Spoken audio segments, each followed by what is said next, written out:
Hello everyone, welcome to Amali Community. This is our second episode and today we have a very interesting guest. With me is Professor Mohamed Bakari. He's the chairman of Wasome Africa, a professor who was taught at the UON, at QUER, at KU for all the students that we have in this community from there.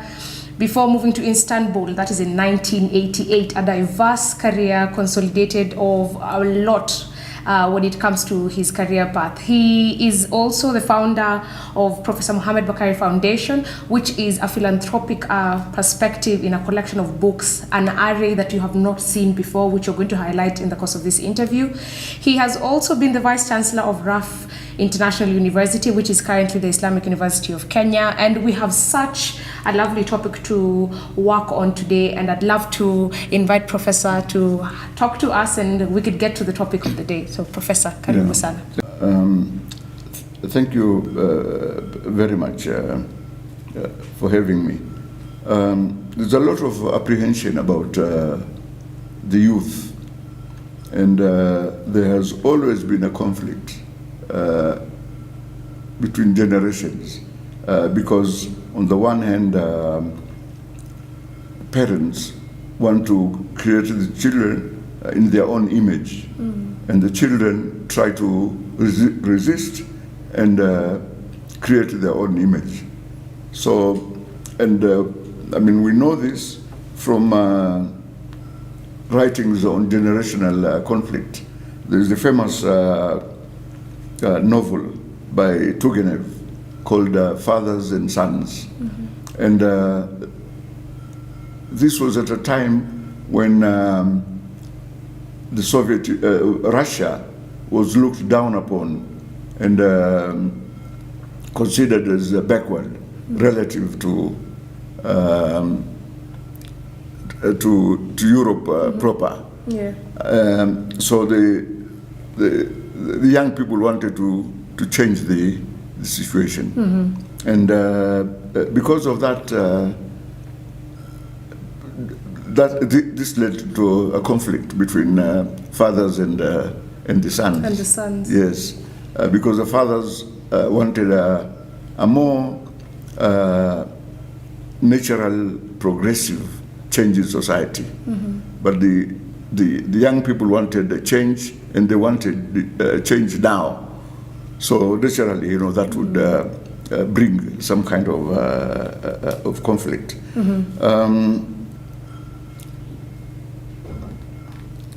And then the older generation, because of its experience, what it has gone through, would like to moderate these young people,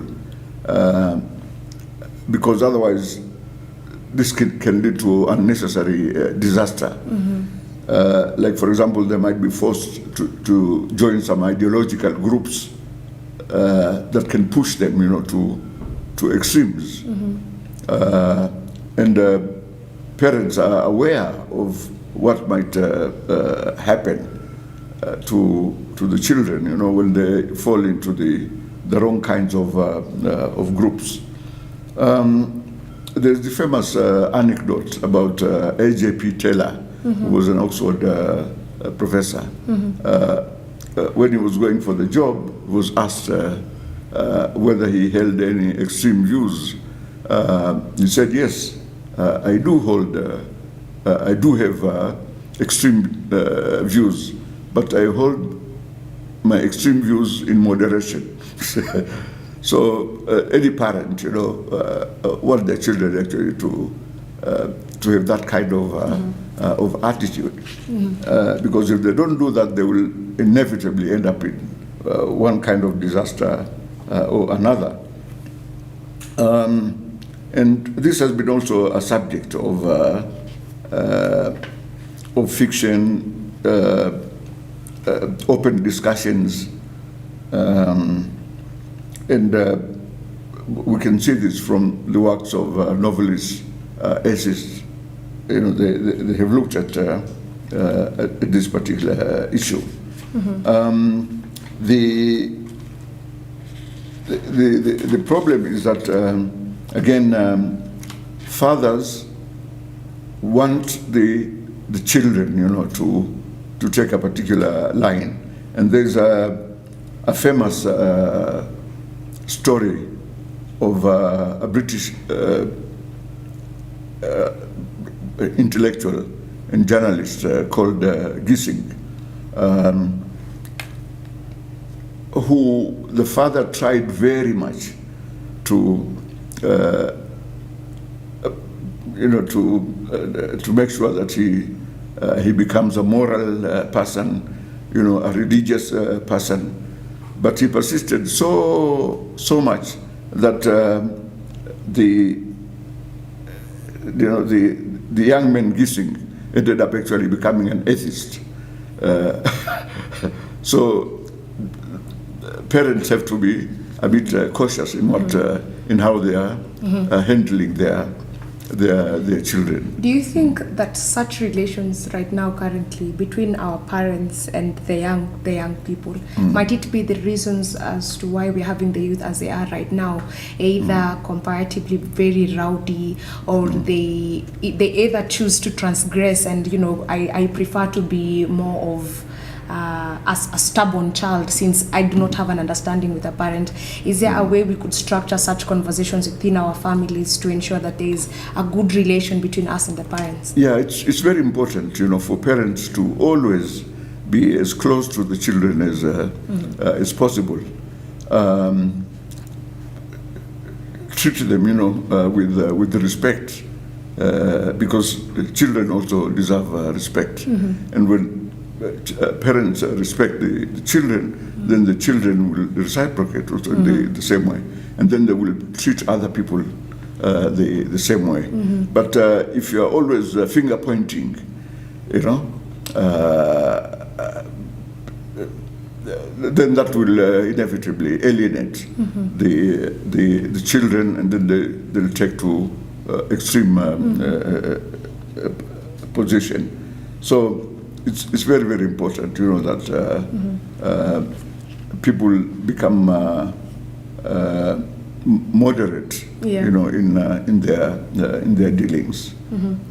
Professor, I'd want us to head over to a section I think you're very well conversed with, and that is the reading.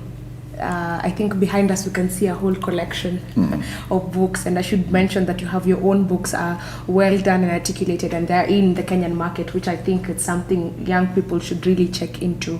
There has been a sequential need, or rather an uprise, especially in social media, of people wanting to get into reading, of people wanting to read self-help groups, self-help books in general, and there is a very thin line between getting to know which books to read, getting to know what interests you in reading, and developing the discipline when it comes to reading, taking care of books, as you were educating me on it earlier.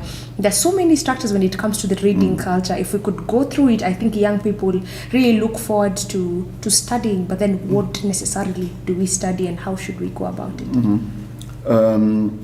Reading and writing are just essential for any society. In fact, you judge the level of society on the basis of how literate the society is, and how well educated the society is.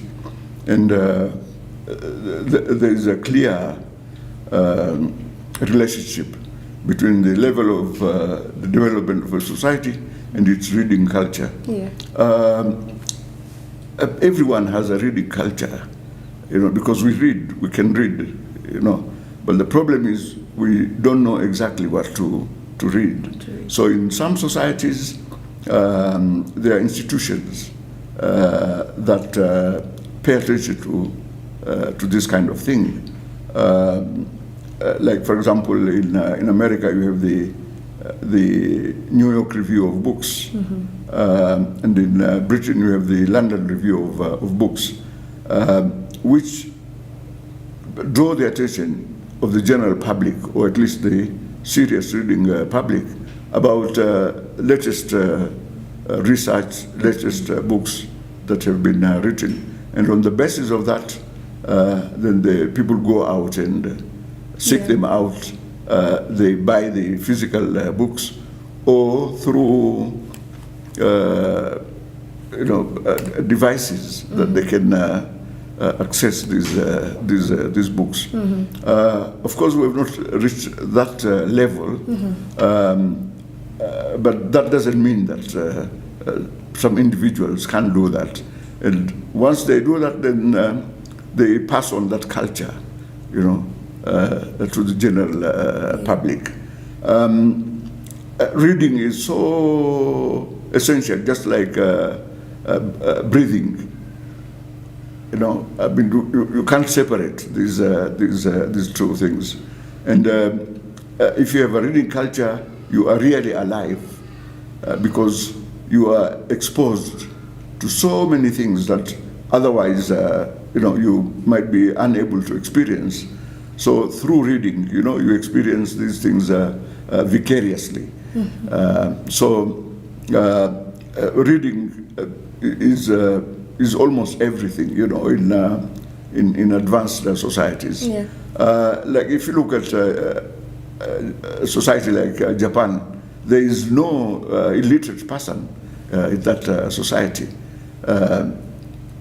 And that is because literacy is fundamental to that society. And look at their level of development. Development, even in technology. Absolutely, technology, yes. And that doesn't mean that, if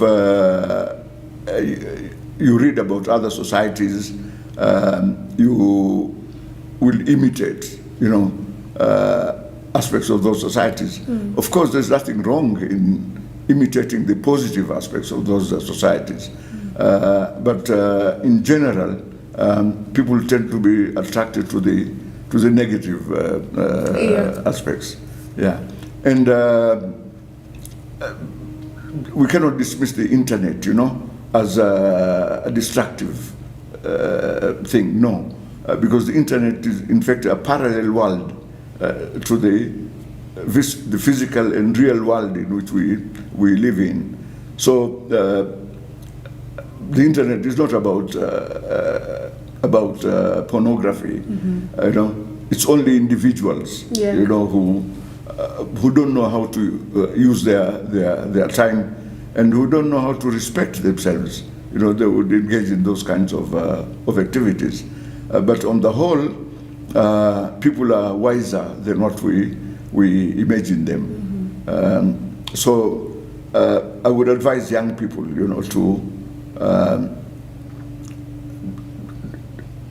to develop a serious reading culture, because that's the only way that they can improve their intellectual horizons. Because without that, I don't see any way how they can become productive members of society. Okay. I wanted to ask, you are the chairman of Wasomi Africa as of now. Is there something you've noticed amongst the youth, or rather, is there amicable measures you think we could put in place to sort of try and empower young people into a reading culture? Because I think nowadays people barely read newspapers. Everything is definitely online, and you find that soft copy books that are online, it's difficult for you to finish because, again, as you said, distractions. Are there measures that maybe as a whole we the youth can put in place to ensure all of us sort of put ourselves together to like grow the same culture? I think reading has very many dimensions, and the only way that you can attract people is to have a diversity of themes, issues that they can read, but they have to be introduced, to these diversities of readings and opinions. And it doesn't mean that if you read particular things, then you are going to be unduly influenced, by those, because you don't have to want to become an atheist, to read what atheists think. But we can't wish them away.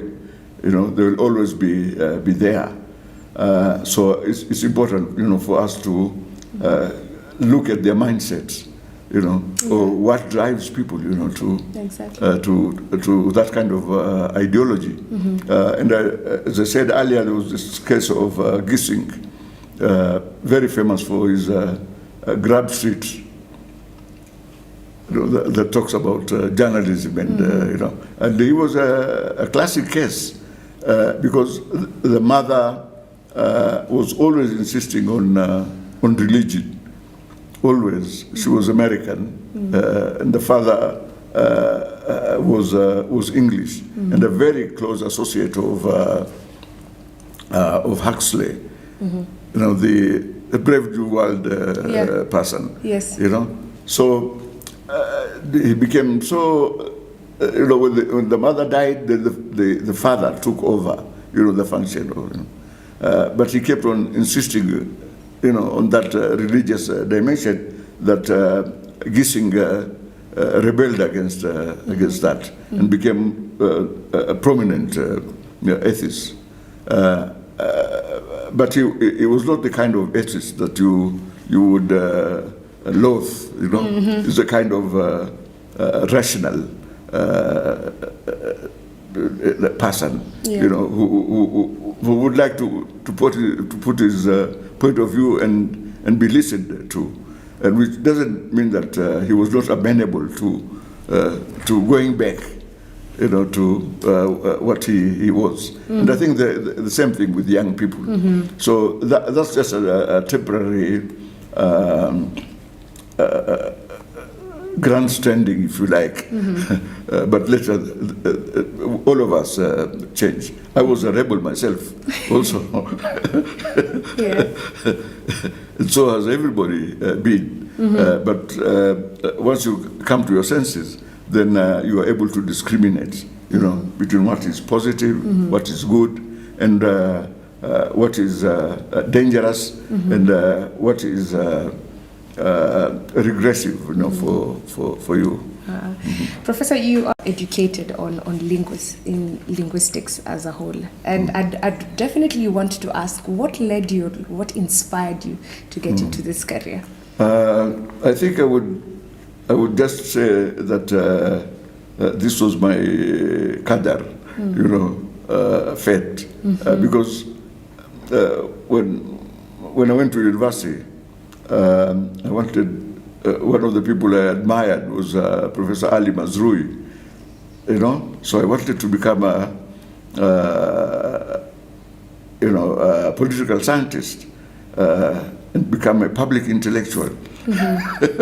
But I was approached by Professor Mohamed Abdulaziz, who established the Department of Linguistics at the University of Nairobi.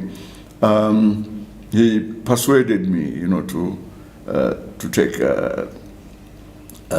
linguistics, because this was a bit baffling, because linguistics was never taught in high school. Yeah. It's a university discipline, and then because Professor Abdulaziz also taught me in high school. So out of respect, I said, okay, Prof, I will take this. And I don't actually regret it, because it has given me an intellectual view, you know, of language, that in fact language is not only unique to human beings, but this is what makes us human. And ironically, no other creatures, you know, have language. Yeah. Not in the sense, you know, creative use of language. Like, for example, the parrots can parrot. Yeah.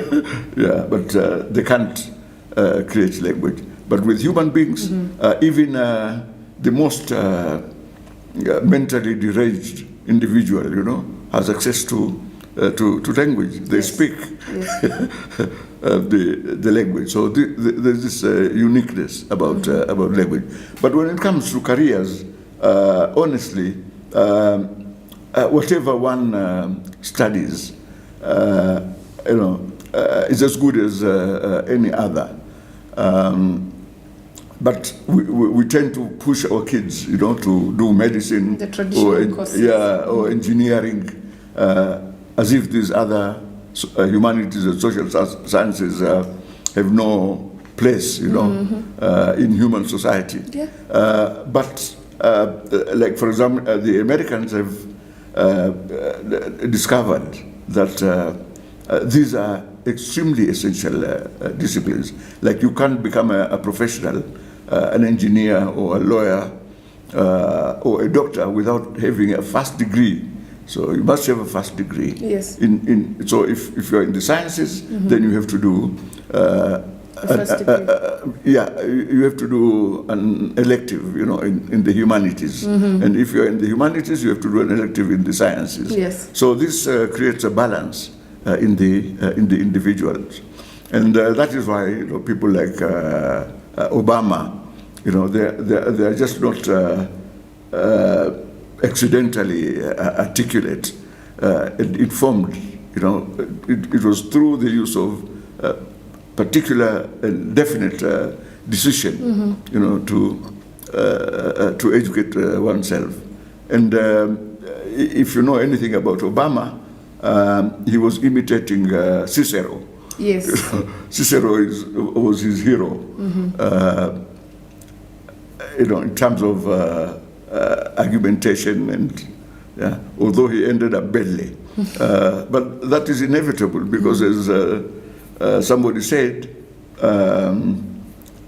all political careers end in disaster, including mine, or end in failure, you know, including mine, because these people tend to stay for too long, you know, and then people get fed up with them, or they get stuck in a particular mental mode that you know, people have moved and they're still stuck, you know, in the positions in which they are in.